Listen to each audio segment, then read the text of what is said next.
My co-authors include Andrew Claridge, who unfortunately couldn't make it, but also Dr. Annalie Dorf, Dr. Amy Edwards and Dr. Jamie Heiniger.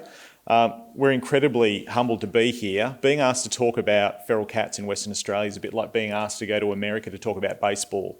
It's a bit intimidating given the massive amount of work that people here and people like Dave have done over time, but hopefully we can talk a little bit about some theory, some projects we're working on and where we're hoping to go with some work within the Resilient Landscapes Nest Pub over the next few years. Before I go any further though, I want to thank the Noongar people for hosting us on their lands and acknowledge the many traditional owners that we work with across Australia, the continuing connection to and stewardship of land, sea and community.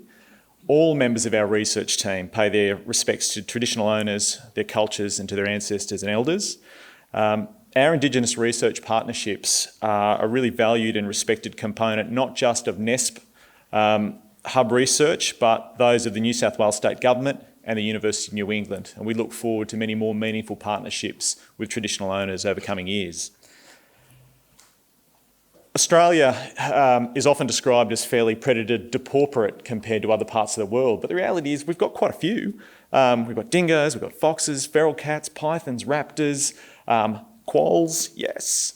And all of those have different roles within different parts of Australia.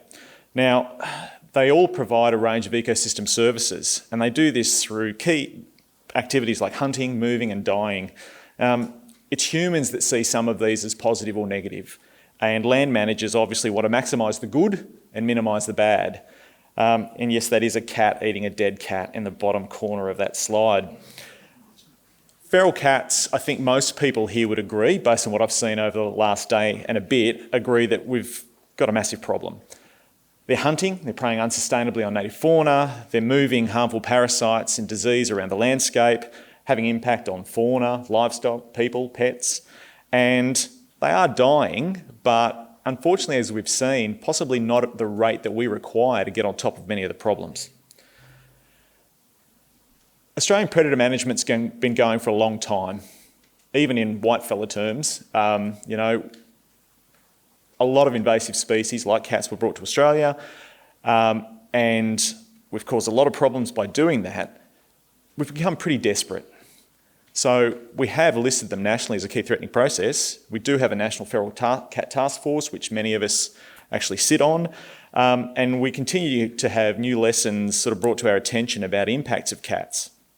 But ultimately, Australians tend to take a fairly simple approach to feral cat and other predator management. We just want to stop harmful effects of predation, limit the spread of disease and alleviate competition with endemics. We use fairly simple strategic devices to come up with ways to do that. One of my pet hates over time has been the generalised invasive species curve, but to be fair, it makes a few decent points. The concept that over time, the area occupied by invasive species, that's fine, that happens. Ignorant, uncaring people introduce cats. They go up over time and occupy more area until they reach some sort of level that they can't exceed. That's generally okay. And the first three parts of this, ideally we would have prevented that. Having failed to prevent it, we would have tried to eradicate early. If we couldn't eradicate early, we would have tried to contain them before they took over much of the continent. But that's gone. What a group of bureaucrats would like to tell us then is that asset protection is the natural thing to do, particularly localised asset protection. Don't worry about trying to eradicate. Containing's gone. Just pick an asset, encircle it in some way and do your best.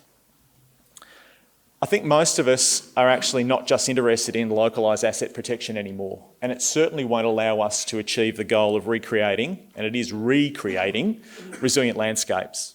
If we think of a resilient landscape as one that can withstand or rapidly recover from damaging processes, we had that for millions of years, and certainly tens of thousands, and it's largely been lost almost in the blink of an eye. My argument is, and the argument of my co-authors is, that local asset protection isn't going to provide landscapes that are resilient to feral cat impacts. So we need to suppress cats effectively at relatively large scales and undertake the complementary actions required to promote resilience. but we're still taking a simpler approach. Cats are bad for wildlife, let's kill lots of cats, things will probably improve. The caveat, of course, being that in many cases we can't guarantee that those negative impacts will actually decrease. Sometimes because we don't suppress populations far enough to see that, or because we don't have the monitoring that can pick it up. It's not fair to pick on this, but I think it is true that we also say, hey, at least we're doing something. We've got to break that. We need to be doing something useful. Rather than the simple generalised invasive species curve I showed before, let's take a few elements of it and think about a better theoretical way to approach this. So we still acknowledge that invasive species come in and they increase over time, but let's make it more like reality. That's going to oscillate. There's going to be some sort of dynamic equilibrium as the carrying capacity of the landscape changes. It goes up and down. And certainly the work that Sarah and co-authors did looking at how populations of cats change over time suggests that's reality.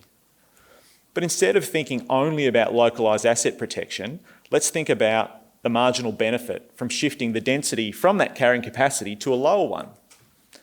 We're often told that's too expensive, don't do it. But that expense gets species, ecosystem processes, resilient landscapes, and a diverse, biodiverse future. That's what we would be spending the money and the effort on. It's not being wasted if we do it well. So how do we do it?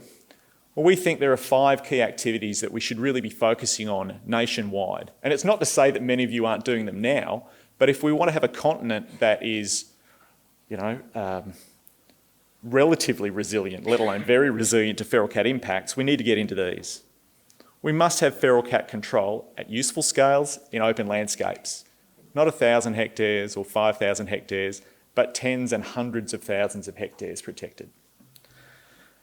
We definitely need fenced areas to protect at-risk fauna. The transition to having many of these fauna living in open landscapes is not possible overnight. So we've got to build and properly resource fenced areas. We must have effective domestic cat management, and that point's been made several times over the last few days. There's no point suppressing feral cats or removing them only to have them reintroduced from urban areas. And I would argue that it'd probably be much more useful to talk about contained and uncontained cats rather than domestic, stray and feral. Reliable monitoring, completely vital. How do we know if we're actually making a difference if we don't monitor well? Not just feral cats, but also the response variables, our prey, the things that we value the most.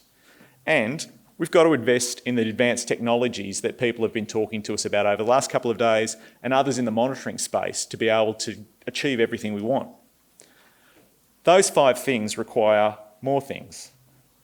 Good science, public support, and, I'm sure Gillian's in here somewhere, coordination.